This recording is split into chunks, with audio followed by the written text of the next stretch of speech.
नमस्कार दोस्तों, आप सभी का स्वागत है मेरे YouTube चैनल ज्ञान रिलेट पर। और आज की वीडियो में मैं आपको बताऊंगा कि कैसे आप दिल्ली पॉलिटेक्निक का फॉर्म फिल करेंगे। सबसे पहले आप वेबसाइट फिल करेंगे dseu.ac.in। वेबसाइट का लिंक मैंने नीचे डिस्क्रिप्शन में डाल दिया है। जैसे आप उस लिंक पर क्लिक करोगे आपके सामने स्क्रीन ओपन होगी। उसके बाद आप एडमिशन सेक्शन में जाएंगे और यहाँ पर एडमिशन 2025-26 पर क्लिक करेंगे। उसके बाद यहाँ पर आपको 3 कोर्सेज दिखेंगे। आपको जिस भी कोर्स में एडमिशन लेना है उसके आगे विजिट पोर्टल है, उस पर आप क्लिक करेंगे। उसके बाद यहाँ पर आप न्यू रजिस्ट्रेशन पर क्लिक करेंगे। उसके बाद यहाँ पर आप अपना पूरा नाम एंटर करेंगे। उसके बाद यहाँ पर आप अपनी डेट ऑफ बर्थ सिलेक्ट करेंगे। उसके बाद यहाँ पर आप अपनी ईमेल आईडी एंटर करेंगे। उसके बाद दोबारा यहाँ पर ईमेल आईडी एंटर करेंगे। उसके बाद यहाँ पर आपको पासवर्ड क्रिएट करना पड़ेगा। पासवर्ड कम से कम 8 कैरेक्टर का होना चाहिए। उसके बाद यहाँ पर आप दोबारा पासवर्ड एंटर करेंगे। उसके बाद यहाँ पर आप अपना मोबाइल नंबर एंटर करेंगे। उसके बाद यहाँ पर आप दोबारा मोबाइल नंबर एंटर करेंगे। उसके बाद यहाँ पर ये कैप्चा एंटर करेंगे। ये सारी डिटेल फिल करने के बाद आप रजिस्टर पर क्लिक करेंगे।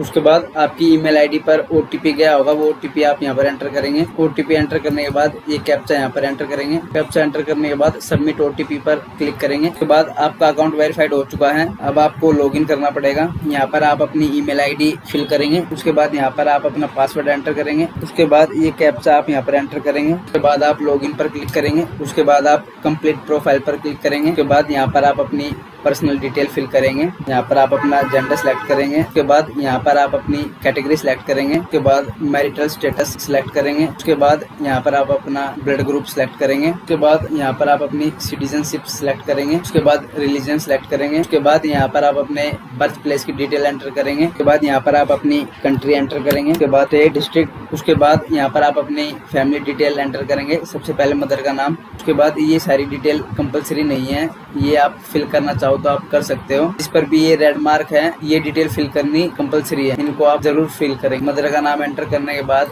आप फादर का नाम यहाँ पर एंटर करेंगे। उसके बाद यहाँ पर आप इमरजेंसी कॉन्टैक्ट नंबर एंटर करेंगे। उसके बाद यहाँ पर आप अपनी कंबाइंड फैमिली इनकम सिलेक्ट करेंगे। उसके बाद यहाँ पर आपको बताना होगा कि इससे पहले आपने कभी DSEU में एनरोल किया है या नहीं। अगर किया है तो यस, अगर नहीं किया तो नो। उसके बाद अगर आप डिसेबल्ड हो तो यहाँ पर आप उसकी कैटेगरी सिलेक्ट करोगे, अगर नहीं तो नॉट एप्लीकेबल। उसके बाद अगर आप कश्मीरी माइग्रेंट हो तो यस, अगर नहीं तो नॉट एप्लीकेबल। प्रधानमंत्री की स्पेशल स्कॉलरशिप स्कीम मिली है तो यस करेंगे, अगर नहीं तो नॉट एप्लीकेबल। उसके बाद अगर आपके फादर आर्मी में थे तो उसकी कैटेगरी आप यहाँ पर सिलेक्ट करोगे, अगर नहीं तो नॉट एप्लीकेबल। उसके बाद अगर आपके पास कोई डिफेंस का पर्सनल सर्टिफिकेट है तो इसको यस करेंगे, अगर नहीं तो नो करेंगे। उसके बाद यहाँ पर आप अपने बैंक की अकाउंट डिटेल देंगे। सबसे पहले अकाउंट होल्डर का नाम, उसके बाद अकाउंट नंबर, उसके बाद दोबारा कंफर्म अकाउंट नंबर, उसके बाद बैंक का नाम, उसके बाद बैंक का ब्रांच नेम और उसके बाद IFSC code. Banking detail fill करने के बाद यहाँ पर आप अपना एड्रेस एंटर करेंगे। उसके बाद कंट्री सेलेक्ट करेंगे। उसके बाद यहाँ से स्टेट सेलेक्ट करेंगे। उसके बाद यहाँ से डिस्ट्रिक्ट सेलेक्ट करेंगे। उसके बाद यहाँ पर आप सिटी एंटर करेंगे। उसके बाद यहाँ पर आप अपना पिन कोड एंटर करेंगे। उसके बाद अगर आपका कोरेस्पोंडेंस एड्रेस और परमानेंट एड्रेस सेम है तो ये क्लिक के आगे बॉक्स है, इस पर आप क्लिक करेंगे। अगर अलग है तो उसको आप यहाँ पर फिल कर देंगे। ये सारी डिटेल फिल करने के बाद आप सेव डिटेल पर क्लिक करेंगे। उसके बाद आप ओके पर क्लिक करेंगे।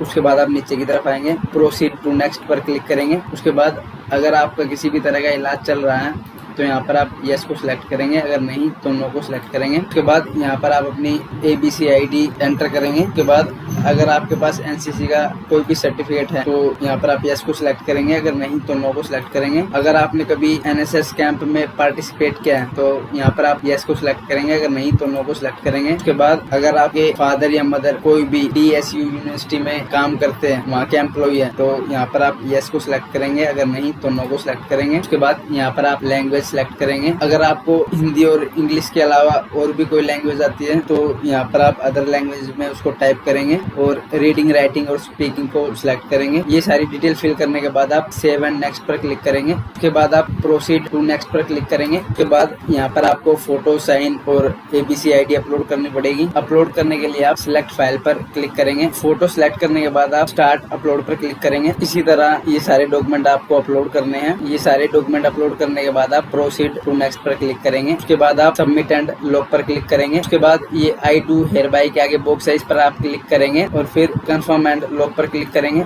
उसके बाद यहाँ पर आप प्रोग्राम लेवल सिलेक्ट करेंगे और उसके बाद फिर प्रोग्राम सिलेक्ट करेंगे। उसके बाद आप प्रोसीड पर क्लिक करेंगे। उसके बाद यहाँ पर आप कॉलेज प्रेफरेंस एंटर करेंगे। ये सारी डिटेल फिल करने के बाद आप प्रोसीड पर क्लिक करेंगे। उसके बाद ओके पर क्लिक करेंगे। उसके बाद आप नेक्स्ट पर क्लिक करेंगे। उसके बाद यहाँ पर आप अपनी एलिजिबिलिटी सिलेक्ट करेंगे। उसके बाद यहाँ पर आप अपनी क्वालिफिकेशन डिटेल एंटर करेंगे। उसके बाद यहाँ पर आप अपने सब्जेक्ट एंटर करेंगे। उसके बाद यहाँ से आप स्टेट सेलेक्ट करेंगे। उसके बाद यहाँ पर आप अपने स्कूल का पिन कोड एंटर करेंगे। यहाँ पर आप अपने हर एक सब्जेक्ट के टोटल मार्क और कितने मार्क्स आए हैं वो एंटर करेंगे। सब्जेक्ट यहाँ से आप सिलेक्ट करेंगे। सब्जेक्ट की डिटेल डालने के बाद आप इसको सेव एंड नेक्स्ट पर क्लिक करेंगे। डिटेल सेव करने के बाद आप नेक्स्ट पर क्लिक करेंगे। उसके बाद यहाँ पर आपको अपनी क्लास 10 की मार्कशीट और सर्टिफिकेट दोनों एक ही PDF फाइल में अपलोड करनी पड़ेगी। PDF अपलोड करने के बाद आप प्रीव्यू पर क्लिक करेंगे। प्रीव्यू करने के बाद आप सबमिट पर क्लिक करेंगे। उसके बाद यहाँ पर आप अपनी डिटेल्स वेरीफाई कर लेंगे।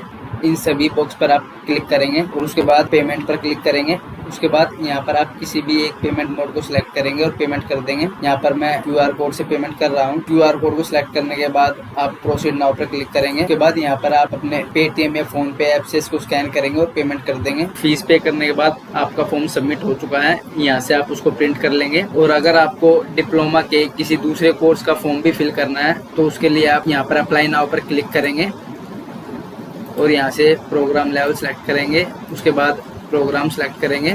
बाकी सारा प्रोसेस वही है जो इससे पहले मैं वीडियो में बता चुका हूँ और इसके लिए आपको दोबारा फीस पे करने की जरूरत नहीं है। इसी फीस में आपको जितने भी कोर्स का फॉर्म फिल करना है वो आप कर सकते हो। उसके लिए दोबारा फीस पे करने की जरूरत नहीं होगी। तो यहाँ पर हमारी वीडियो कंप्लीट होती है।